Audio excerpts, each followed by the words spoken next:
been saying cozy so many times, man. It's dope. Thank you. So is it a GTR? That's a GTS-T. Oh, it's turbo? Yeah. Nice. Thank you.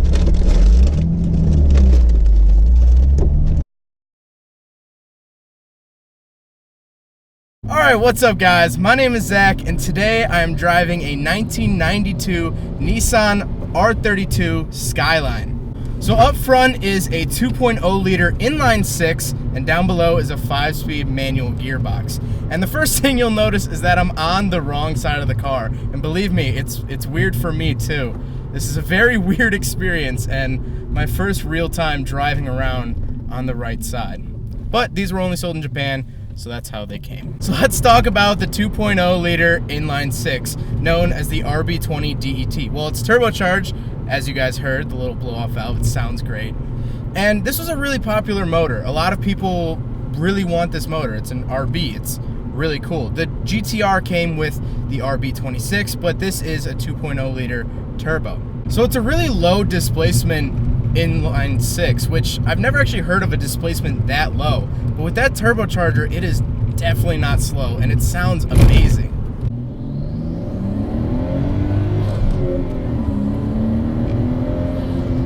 Wow. In terms of the transmission feels great. It feels like every other transmission, except for the fact that I'm shifting with my left hand, which is really strange. This car also had 4-wheel steering, which is actually really impressive for 1992. When you sway the wheel, you can kind of feel the rear wheels just help out a little bit. It's not, you know, like a full military tank, but... So let's talk about the interior. Well, the gauges are actually fairly boring. There's nothing really going on there. They're white gauges. You do get a little boost gauge up in the top left corner, which is really nice. Around the edges, you get these real 90s blocky, chunky buttons, which is actually really cool, and the turn signals are on the opposite side. So you have to hit the turn signal with your right hand, which again is interesting and I'm still getting used to, which means the wipers are on the other side. It is a 4-seater, and as a matter of fact, it's not terrible to fit 4 people in. It's really not. We've packed it 4 deep. Actually, the night Andy got it, we rolled 4 deep. Oh. I reached for the other side of the steering wheel again. Oh, the gauges are also in kilometers, which is really annoying because I have no idea how fast I'm going right now. Down below to the left of the gauge cluster, there's a little button for the active arrow. There's actually a little chin splitter that'll come down at the push of a button for a little bit extra arrow, I guess. It's another one of those 90s gimmicky kind of things, but it's really cool. Unfortunately, the radio only gets Japanese station, so it does not work here, so we got the trusty Bluetooth speaker. But the Skyline, getting away from the interior, the Skyline, you don't talk about the interior when you talk about the Skyline. You don't say, oh, it has climate control, and it has a boost controller, and that's not the point of this car. The point of this car is that we never had it here in the US. And it's one of those iconic cars that we just never got, unfortunately. When you see them in person for the first time, it's really jarring. It's weird seeing someone drive on the right-hand side. It's weird driving on the right-hand side. It totally throws you for a loop because I've been driving for about 4 years now, and this is unlike any experience I've ever had in a car. Driving one of these cars, what I have to compare it to is back in junior high when you'd go to like one of those basketball games and during halftime, you'd sneak away and like go see like one of your classrooms or you'd go see your locker. It's the same thing as if you were to go during the school day, but you know you shouldn't. Like, you know it's wrong, and it's like it's cool to like know that you're not doing it how everyone else does it, and like knowing that you're doing something wrong. It's really cool.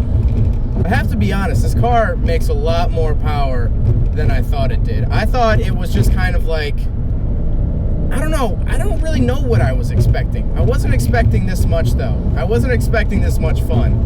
One thing about the GTS-T is right-hand turns on red are like, you're gonna wanna die.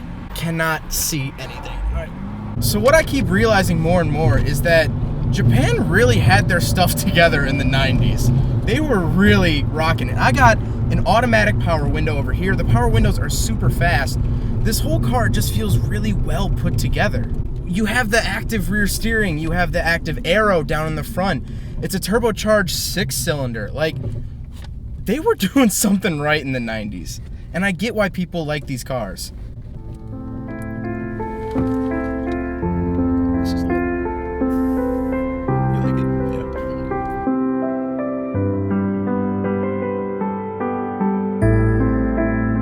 But like I said, the whole logic behind liking this car and everyone fantasizing about this car, at least here in the US. I know these are just run-of-the-mill drift cars in Japan, but you can't get them here. And there's something cool about having something that you shouldn't have. Like I said before, it's like sneaking around the school after hours. You're not supposed to do it, but you're doing it anyway, and it gives you this cool feeling of like, I don't even know. So for anyone watching, I would strongly, highly recommend, before you die, drive something right-hand drive. I've seen Saturns that are for sale as male cars that are right-hand drive, and I really considered picking one up, but just do it before you die, because it's really an experience that you can't fake it. There's no faking right-hand drive. You're either driving it or not. Things that I hate about the R32.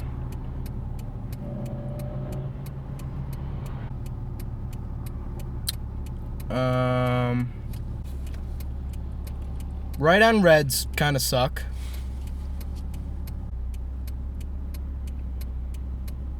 Now, no, this is not the GTR. The GTR was the top-of-the-line model that had all-wheel drive, the RB26, that sort of thing.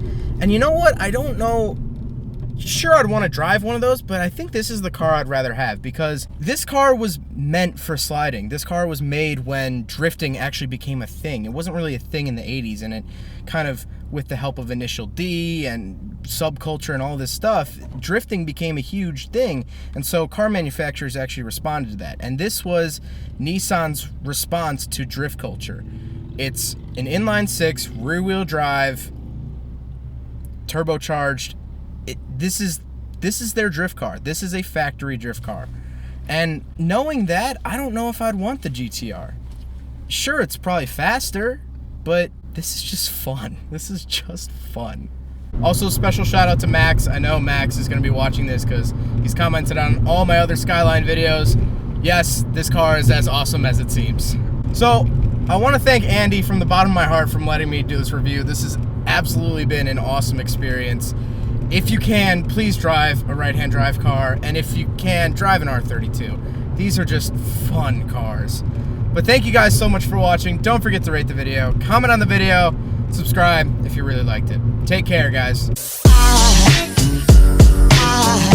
There goes a sight from my soul.